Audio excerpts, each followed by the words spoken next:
अस्सलामुअलैकुम फ्रेंड्स, नाम है लामिया। लामिया नाम के मायने है खूबसूरत जुल्फ़ों वाली। बहुत ही खूबसूरत सा प्यारा सा नाम लामिया। नाम है वानिया। वानिया नाम के मतलब है अल्लाह का हदिया। बहुत ही खूबसूरत सा नाम वानिया। नाम है जोहल। जोहल नाम के मायने है दूसरे सियारे का चांद। बहुत ही खूबसूरत सा नाम जोहल, जिसके मायने है दूसरे सियारे का चांद। नाम है एज़ल। एज़ल नाम के मतलब है अल्लाह पाक का तोहफ़ा। बहुत ही खूबसूरत सा नाम एज़ल। बहुत ही खूबसूरत सा नाम है ज़ाहक। बहुत ही खूबसूरत सा नाम, जिसके मायने है मुस्कुराना। बहुत ही प्यारा सा नाम ज़ाहक। नाम है जमल। जमल नाम के मायने है पर्दा। बहुत ही खूबसूरत सा नाम जमल, जिसके मायने है पर्दा।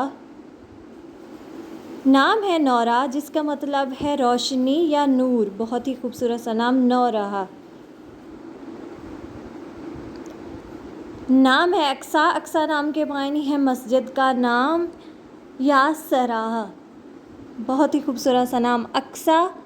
नाम है रिंजा, जिसका मतलब है खूबसूरत। बहुत ही प्यारा सा नाम रिंजा। नाम है महजा, जिसका मतलब है चौथाई चाँद।